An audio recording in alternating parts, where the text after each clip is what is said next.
કાયદાની વાતો ફાયદાની વાતોમાં આજે આપણે વાત કરીશું ભારતીય ન્યાય સંહિતા 2023ની કલમ 122।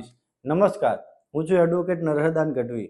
તો ભારતીય ન્યાય સંહિતા 2023ની કલમ 122 કે જે ઉશ્કેરાટના કારણે સ્વેચ્છાપૂર્વક વ્યથા કે મહાવ્યથા કરવા બાબતની જોગવાઈની વાત કરે છે, જેની અંદર જે કોઈ વ્યક્તિ ગંભીર અને ઓચિંતા ઉશ્કેરાટને કારણે સ્વેચ્છાપૂર્વક વ્યથા કરે તેને જો ઉશ્કેરાટનું કારણ આપનાર સિવાયની અન્ય વ્યક્તિને વ્યથા કરવાનો પોતાનો ઈરાદો ન હોય અથવા તે વ્યક્તિને વ્યથા થવાનો સંભવ હોવાનું પોતે જાણતી ન હોય તો તેને 1 મહિના સુધીની બેમાંથી કોઈ પણ પ્રકારની કેદની અથવા 5,000 રૂપિયા સુધીના દંડની અથવા બંને શિક્ષા કરવામાં આવશે।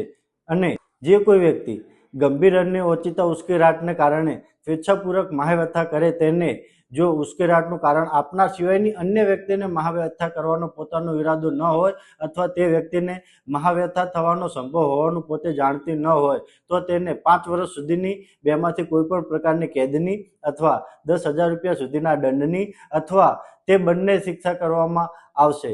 તો કાયદાને લગતા આવા જ અવનવા વિડીયો જોવા માટે અમારી ચેનલને લાઈક કરો, શેર કરો અને સબસ્ક્રાઈબ કરો। નમસ્કાર।